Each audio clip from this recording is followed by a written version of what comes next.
político o una religión. Y el tema de la guerra santa, es decir, es como una contradicción, y usted como judío, yo como cristiano, y los musulmanes venimos del mismo padre que es Abraham. Correcto. Con el mismo mensaje. Absolutamente. De amor. Entonces, Sí. ¿cómo es posible desarrollar guerras santas basadas en el Islam? Está muy bien la pregunta. Bueno, en primer lugar, el concepto de guerra santa es un contrasentido, porque las guerras de santas no tienen nada. El punto aquí es que en la actualidad existe una interpretación muy fundamentalista del Islam que hace una minoría, pero una minoría que se mide en más de 150 millones, según estimaciones creíbles, que está llevando adelante su teología radical con fines políticos utilizando la violencia extrema. Y esto es algo que en el judaísmo no se da, en el cristianismo tampoco. Es decir, hubo historias en el cristianismo que por momentos sí hubo excesos muy graves. Pero el Islam lo que está teniendo hoy, en pleno siglo XXI, es una actitud de violencia contra el resto del mundo no musulmán. Porque hay conflictos de los musulmanes no solo con los judíos en Israel, Sí. con los chinos en la China, con los rusos en Chechenia, con americanos, Estados Unidos, satanizan todo. con Europa, es decir, por todos lados. Incluso entre ellos, las dos vertientes, sunita o chiita, se despedazan. En Irak se explotan mezquitas unos a otros.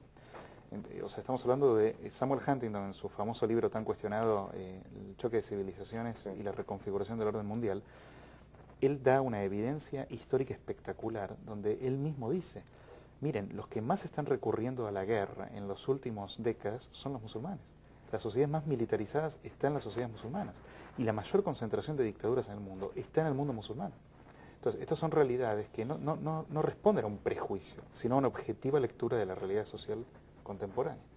Entonces, lo que yo creo realmente es que dentro de la Casa del Islam debiera suceder un debate interno, donde las facetas moderadas de este pueblo y religión, porque son ambas cosas, definan qué orientación quieren tener para su religión. Si una orientación pacifista, que en el Islam hay elementos de pacifismo, o una orientación belicista, además, que también hay en el Islam estos elementos. Bueno, pero si uno va al Antiguo Testamento, Sí, Jehová también eso mandó a la guerra por en supuesto, algunas oportunidades, ¿verdad? Pero ahí está la diferencia. Hoy en día el cristianismo y el judaísmo son pacifistas. Sí. Es decir, pudieron tomar la decisión y orientar hacia lo pacifista que les legaba la religión. El Islam todavía está peleando esa guerra internamente. Claro, pero lo que es inconcebible es que se tenga la creencia, pues, casi que la certeza de que cometiendo un acto abominable, como un acto terrorista, donde mueren niños, ancianos, mujeres, en fin, vas directo al cielo. Por supuesto. A donde Alá. Absolutamente. Hay una disparidad cultural que es increíble, que quedó marcada por Zacarías Moussaoui, que es uno de los terroristas, se lo conoce como el 20º terrorista del 11 de septiembre, que no se subió al avión y está enjuiciado. Sí. Hay una frase de él que yo la menciono en mi libro, que él dice, los americanos aman Pepsi Cola, nosotros amamos la muerte. Y esa ya está toda la diferencia. ¿No? Por eso explica por qué mujeres palestinas, por ejemplo, musulmanas, envían voluntariamente a sus hijos a hacer atentados terroristas. Y con alegría. Es decir, y cuando mueren en actos suicidas, en actos terroristas suicidas, son mártires, son considerados héroes. Son considerados héroes.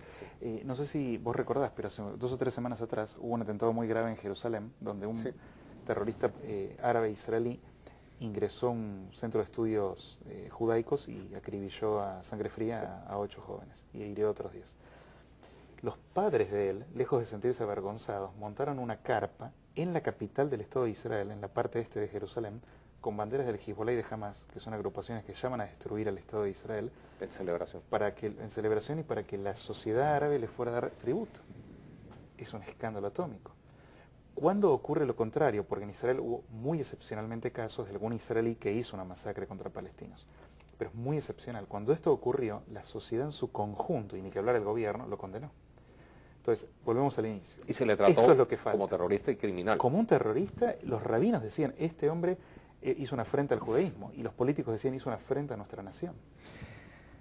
La relación en los hilos que conectan a Irán y Venezuela.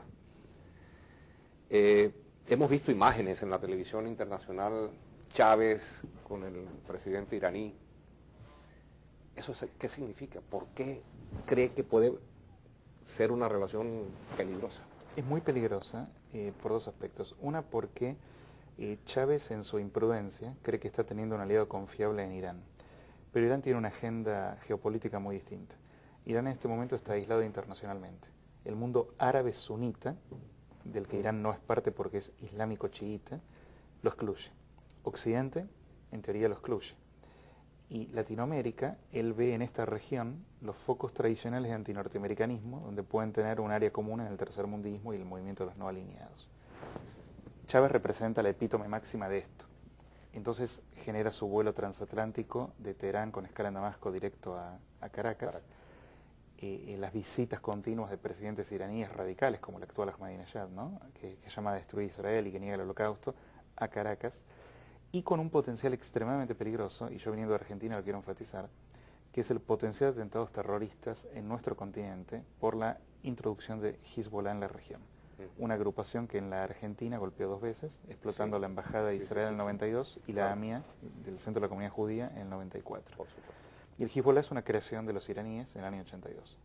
Reciben el dinero, el indoctrinamiento, las directivas y las armas directo de Irán.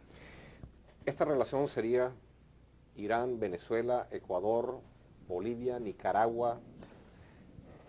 ¿Qué pasa con el cono sur? Argentina, Brasil y Chile. Bueno, en la triple frontera entre Paraguay, Brasil y la Argentina hay una concentración de Hezbollah bastante importante, que es la que de alguna manera cooperó en el atentado de la AMIA y que hoy en día es un centro de financiamiento del Hezbollah. Perdón, se me escapó en Colombia vía FARC. Sí, pero ahí es un poco distinto, porque la FARC es una agrupación, sí, es terrorista, es revolucionaria. ¿Hay vínculos? Hasta donde se sabe por ahora no. Todavía no, pero hay un incidente muy peligroso. Cuando Uribe expuso los contenidos de la computadora del terrorista Batido Reyes, encontró el dato de que la FARC estaba comprando uranio. Y esto es grave, porque ¿para qué demonios necesitaría la FARC uranio? Y esto es muy grave porque los iraníes están enriqueciendo uranio de manera clandestina. ¿Y de dónde vendría? ¿Y de dónde vendría? ¿Y para qué lo querían? Esto es lo peor. ¿Y ¿Para qué lo querían? ¿Y cómo la